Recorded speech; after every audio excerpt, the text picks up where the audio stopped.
Hello guys! Hello, this is for Sagittarius. Welcome dito sa aking channel, Kabalaran 888.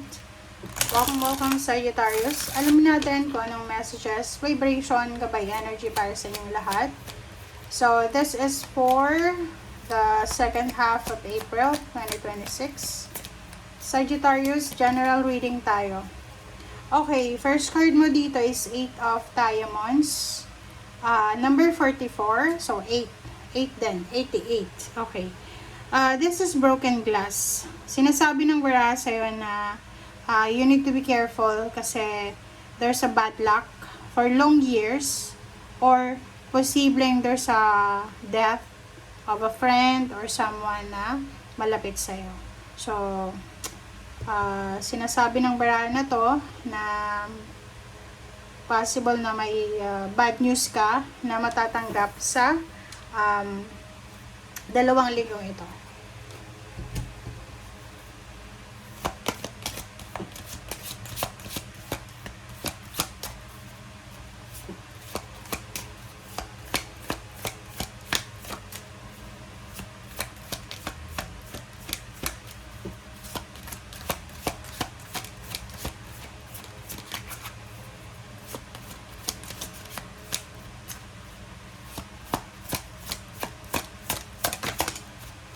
Okay.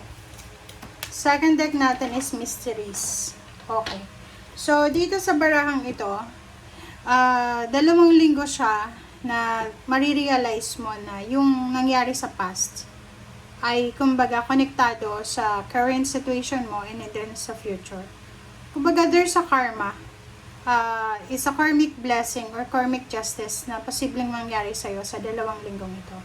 May mga sekreto from your past, matagal na sekreto na posibleng mabubunyag. May mga nangyari sa nakaraan na pwedeng sinet aside mo or hindi mo masyadong napansin but it's connected sa future mo pala. So, ganun yung karma. So, whatever man na karma, blessings man yan or lessons, be ready for that. Kasi, ganun talagang buhay eh. Kung ano yung ginawa natin sa past, babalik yan sa atin. So, eto siya.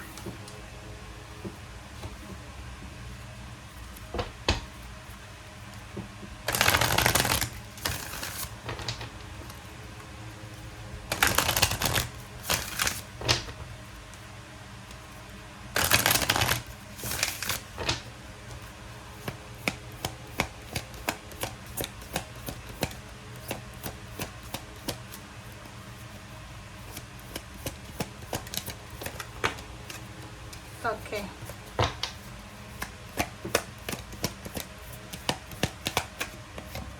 Okay, number 15, temptation. Intuition. Alright guys, so sa 2 linggong ito, sinasabi ng Bara sa'yo na kailangan mo daw maging careful. Maging careful tayo sa mga tao na papapasukin mo sa buhay mo, or you need to use your intuition. Like for example, kung ano daw na mangyayari sa linggong ito, yun nga sabi ko, if it's either is a karmic blessing or karmic lesson, kailangan mong maging aware. Okay? Maging aware ka. It's because possible na temptation yung darating sa'yo. Halimbawa lang may asawa ka, may boyfriend, girlfriend, tapos there's someone na tinetempt ka. Kailangan mong makinig sa sinasabi ng intuition mo. Okay?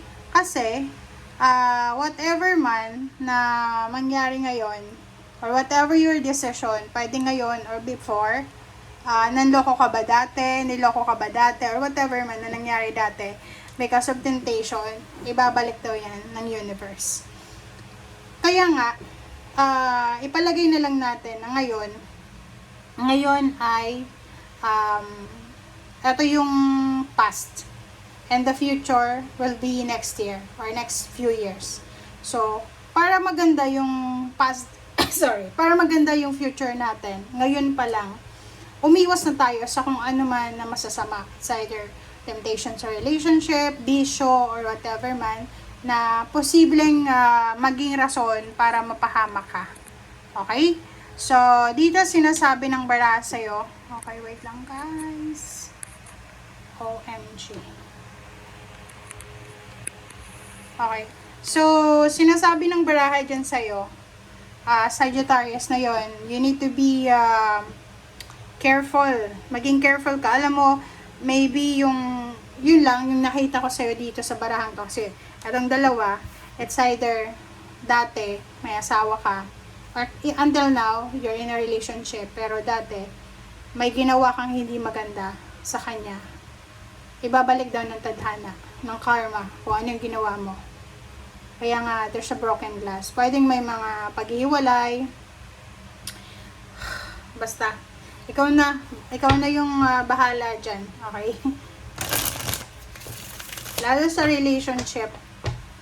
Kaya nga, di ba? Alam niyo yung karma. Kahit saan tayo magpunta, nandyan yan. Mas better na nasa tama lang tayo. Okay, 77. 7 of Cups, 7 of Swords, 10 of Cups, and the Justice. Oh. Nandito yung karma eh. Diba? Sabi ko sa'yo eh. So, sinasabi ng baraha sa atin, ganun pa rin eh. Etong 7 of Cups, this is intuition. Na parang sinasabi dito na sa lahat ng desisyon natin, we have free will eh. May free will tayo kasi tao tayo, hindi naman tayo pusa at aso eh. So, dito sinasabi ng barahan na whatever daw na iharap sa iyo, it's either temptation yan, or kung ano pa man, you have choice na labanan yan. 7 of Swords, eto yung mga ano eh, like, may choice ka daw na hindi manloko. May choice ka na hindi magpaloko. May choice ka na gumawa ng tama. Parang ganun. Okay? And kung makikita mo dito, ganun din, same din yung energy niya eh. Na parang sinasabi dyan na there's a karma, there's a balance, there's a Libra energy sa lahat. Lalo na sa pamilya. Ganun yan eh. Like for example, kung naniniwala ka sa karma, 'di ba? Pag may yung tatay, babaero, kadalasan yung anak na babae, siyang nagsasuffer. Siya yung consequences ng tatay. Parang ganun. Okay, so good news, may bad news, may good news. Dito sinasabi ng baraha na sa usaping relationship, pwedeng meron kang problema. Pero pagdating sa pera, sobrang maganda yung takbo ng salapi mo. Kasi yung finances mo, sobrang maganda. There's unexpected na job offer, unexpected na lump sum of money, mahahawakan kang pera na pwedeng magdala sa'yo ng sobrang happiness and excitement. And sa ilalim niya guys, oh, sabi ng baraha sa'yo, isang exciting na like new jobs, new career, financial health, or whatever man ang darating sa'yo. Okay? Thank you. Bye!